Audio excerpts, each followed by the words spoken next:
Here's a job that took 90 minutes on Pandas. Same code, same data on Polars, 11 minutes.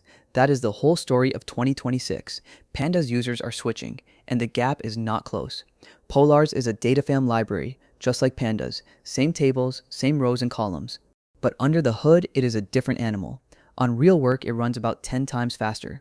Filters, joins, group bys, sorts, 10, 11 times quicker on the exact same laptop. Why? Pandas is Python on one core. Polars is Rust, using all of them at once. Downloads say it out loud.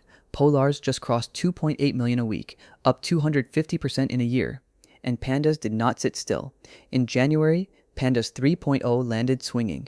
So this is not Pandas is dead. It is a real fight, and you should know where each one wins.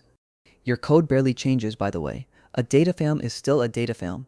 New pipeline, more than a gigabyte of data, teams are just defaulting to Polars now. I will show you why it is faster, what actually changes in your code, and when to stay on Pandas. Start with the thing intro courses skip. Pandas is a Python library, and plain Python runs one line at a time on a single core because of a lock called the GIL. So you buy a shiny 16-core machine, and Pandas uses just one of them while the other 15 sit there doing nothing. Polars is written in Rust, a language with no GIL. It spreads your query across every core you own, 8, 16, 32, all chewing on the same job in parallel. That one fact is most of the 10 times gap before Polars plays a single clever trick. The second difference is how the data actually sits in memory. Pandas leans on NumPy blocks and Python objects scattered around the heap. Polars uses Apache Arrow, a columnar layout where every column is packed together, so the processor reads it in long straight lines instead of chasing pointers all over the place. And that packed layout enables SIMD, a single instruction acting on many values at the same time. Some a million numbers, and the CPU grabs them in tidy batches instead of one lonely value per step. Cache-friendly, vectorized, exactly what a modern chip was built to do and what row-by-row Python fights against. Then there is the trick Pandas simply does not have, lazy mode. Instead of running each line the instant you type it, Polars lets you describe the whole query first, scan, filter, join, group, all of it, and only then plans the entire thing before it touches a single row of data. And that plan tunes itself. Polars pushes your filters down so a file is never fully read, grabs only the columns you actually ask for, and reorders the steps to do the least possible work. You write none of that optimization. The query engine just does it for you, on every run. Let us talk receipts, because faster is cheap to say. An independent 2026 benchmark ran the same operations on both engines, 240 million rows, about 14 gigabytes, on one laptop. Polars in lazy mode against Pandas 2.2. No side was favored going in. Filtering rows 11 times faster. A group by with 4 aggregates 10 times, not 10% quicker, 10 times over. 18 seconds of staring at a progress bar collapsed into under 2. That is the difference between a coffee break and no break at all. An inner join of 5 million rows against 240 million dropped from 23 seconds to roughly 2. Sorting on 2 columns, about 11 times faster. Window functions 10 times. It is not one lucky operation. The whole benchmark leans the same way. Then Parquet, the file format data engineers genuinely live in. Reading it was almost 5 times faster, writing nearly 4. CSV, the format most people start on, about 5 times faster to read. When your day is mostly loading and saving big files, that is most of your day handed back to you. So where does it actually get close? Heavy string matching, only about 1.3 times. I will be straight with you. On text-heavy work, Pandas is genuinely competitive, and hold on to that fact, because it comes back to bite this comparison later. But here's where raw speed turns into real money. One production job dropped from a 90-minute run on a 128 gigabyte server to 11 minutes on a box a quarter the size. Same output, roughly 75% off the cloud bill, and the pipeline finishes before your stand-up does. Memory tells the same story. Arrow columns are compact, and Polars is not constantly copying data behind your back.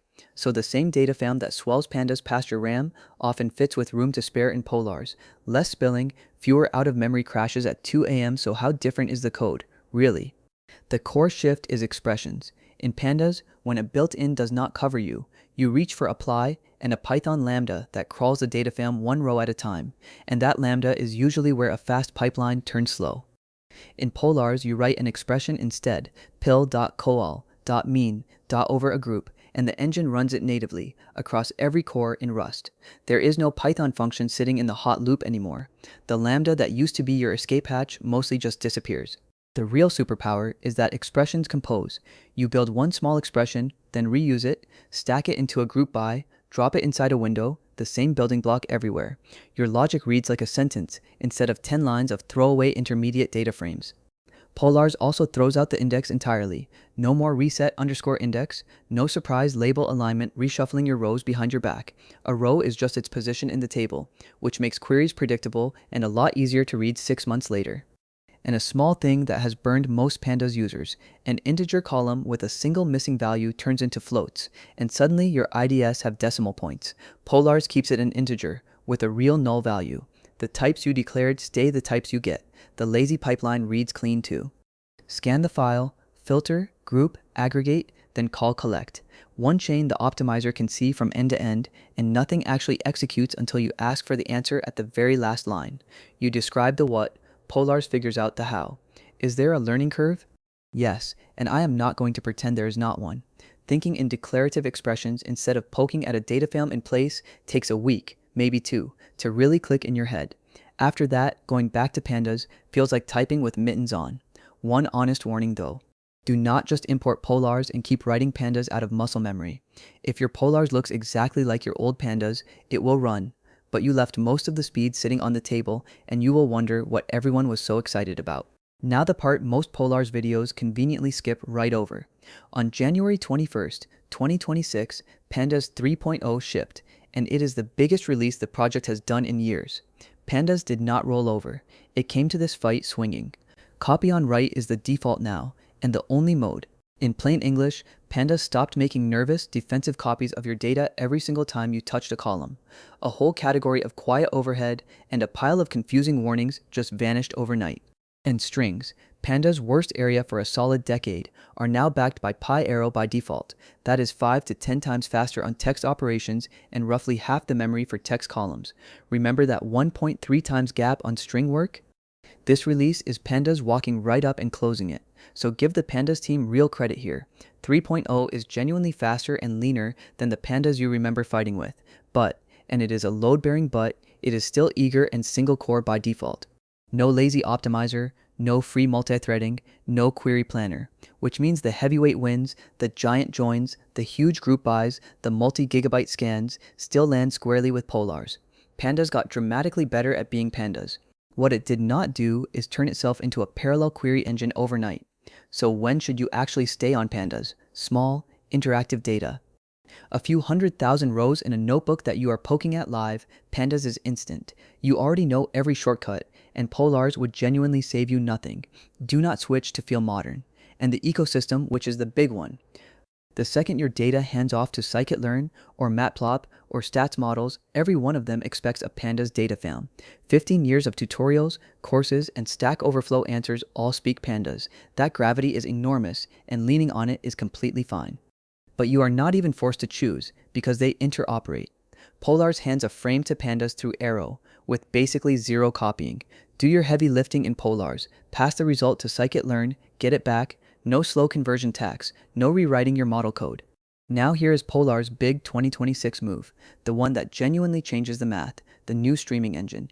It processes your data in small chunks and spills to disk when it has to, so you can crunch a file bigger than your entire RAM without the machine tipping over and dying. Think about what that kills. Larger than memory data used to be the exact moment you got forced onto Spark, or a giant cloud server, or a whole data engineering team.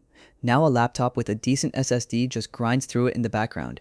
That is a genuinely big deal. This is why the switch is happening where it actually counts, in production. GitHub, quant desks running risk numbers against a hard deadline, internal data platforms at real companies. New greenfield pipelines default to Polars now, and old Pandas code gets migrated the moment the savings are obvious, and you are not betting on a fragile weekend hobby project either. Polars has a real company behind it, backed by Bain Capital, shipping releases constantly since version 1.0 landed back in 2024, while the core engine stays MIT open source and completely free. You are not locked into anyone.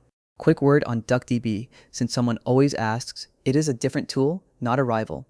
DuckDB is SQL first, an actual embedded database. Polars is a data fam you drive straight from Python. Plenty of teams happily use both.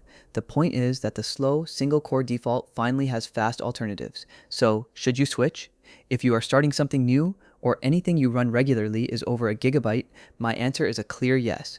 Learn Polars now, while it is still a resume line and not yet the assumed default everyone is expected to know.